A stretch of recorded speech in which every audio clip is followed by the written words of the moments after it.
जिस युवती को जीवन साथी के रूप में मैंने चुना था, वह युवती पत्नी के रूप में इतनी पीतल निकलेगी, ऐसी मैंने कल्पना भी नहीं की थी। दिन रात मैं तनाव में जी रहा हूँ, कोई समाधान। प्रशांत, तुम्हारी पत्नी पीतल है या नहीं, ये तो मैं नहीं जानता, किंतु उसकी शिकायत में तुमने जिस प्रकार का शब्द प्रयोग किया है, उसे पढ़कर एक बात तो मेरे मन में स्पष्ट हो गई है कि तुम्हारा रवैया तो पीतल ही है। मैं तुमसे ही पूछता हूँ, पत्नी के चुनाव में तुमने दृष्टि किस पर केंद्रित की थी? संस्कार पर नहीं, सभ्यता पर नहीं, समझ पर नहीं, तो केवल सौंदर्य पर। आज के दिन में भी वह सौंदर्य उसके पास है तो सही ना?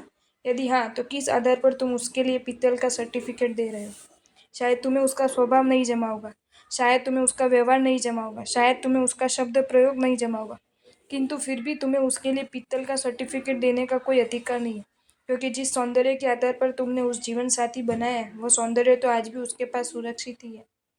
किंतु इसमें दोष तुम्हारा नहीं है, तुम्हारे गलत रवैये का है। तुम्हारी पत्नी के पास केवल सौंदर्य ही नहीं था, उसके पास समझ भी थी, उसका अनोखा स्वभाव भी था, उसकी अभिनव सभ्यता भी थी, उसके अलग संबंध भी थे, किंतु उन सबकी तुमने की उपेक्षा और दृष्टि के समक्ष रखा केवल सौंदर्य। और वास्तविकता यह है कि आप भले ही अखंड वस्तु के एकाध खंड को ही पसंद करते हो, परंतु वह खंड जब आपके पास आता है तब आपके साथ शेष खंडों को भी लेकर आता है, जिन्हें तुमने पसंद भी नहीं किया अथवा देखा भी नहीं, और उन खंडों के आगमन से तुम्हारी झुंझुलाहट की कोई सीमा नहीं रहती। तुम्हारी वर्तमान व्यग्र मनोस्थिति का कारण यही है। तुमने पसंद किया था पत्नी के शरीर का मात्र सौंदर्य, किंतु उस सौंदर्य के साथ समझा स्वभाव, सभ्यता आदि सब कुछ आ गया है कि जिसे तुम स्वीकार नहीं कर सकते। प्रशांत, एक बात कहूँ, चुनाव एकांगी होता है जबकि स्वीकृति सर्वांगी होती है। चुनाव आग्रही होता है जबकि स्वीकृति निराग्रही होती है। चुनाव समस्या सृजक बन सकता है जबकि स्वीकृति में तो समस्या का कोई स्थान ही नहीं होता। तुम्हें क्यों न केवल शक्कर की पसंद है, लेकिन तुम जब बाजार से शक्कर खरीद कर लाते हो, तब शक्कर के साथ उसका आकार और उसका वजन भी तुम्हें स्वीकार लेना ही पड़ता है ना? यदि उस आकार और वजन को स्वीकार कर लेने के मामले में तुम इनकार कर रहे हो, तो तुम्हारा दुखी होना निश्चित ही है। जो बात शक्कर के लिए है, वही बात व्यक्ति के लिए है। तुम जब व्यक्ति के एकाध अंश को पसंद करते हो, तब चाहो या ना चाहो, व्यक्ति के जीवन के सभी अंशों को तुम्हें अपना ही लेना पड़ता है। मुझे तुमसे इतना ही कहना है कि अभी तुम्हारी दृष्टि अब चुनाव के प्रति ही केंद्रित करने की बजाय स्वीकृति पर केंद्रित कर दो। पत्नी के सौंदर्य को यदि तुमने स्वीकार ही लिया है, तो पत्नी के स्वभाव, समझ और संबंध को भी तुम स्वीकार ही लो। तुम्हारे मन की स्वस्थता को कायम रखने में तुम्हें कोई परेशानी नहीं होगी। क्या कहूँ तुम्हें? संबंध के किसी भी क्षेत्र में, चाहे वह क्षेत्र पति पत्नी का हो, पिता पुत्र का हो, सास बहू का हो, भागीदार भागीदार का हो, मित्र मित्र का हो अथवा पुरुष शिष्य का हो, जहाँ कटुता पैदा होती है, समस्या पैदा होती है अथवा संघर्ष पैदा होता है, वहाँ केंद्र में एक ही बात है, स्वीकृति नहीं परंतु चुनाव। अखंड का स्वीकार नहीं बल्कि खंड का ही स्वीकार, सर्वांगी का स्वीकार नहीं बल्कि एकांगी का ही स्वीकार। एक बात तुम्हें याद दिलाऊं, जो मिला है वो पसंद आता नहीं है, जो पसंद आता है वो मिला नहीं है, और इसके बावजूद मिला हुआ पसंद आएगा और पसंद आया हुआ मिलेगा। इस आस में प्रसन्नता के साथ जीवन बसर करते रहना, उसी का नाम जिंदगी है।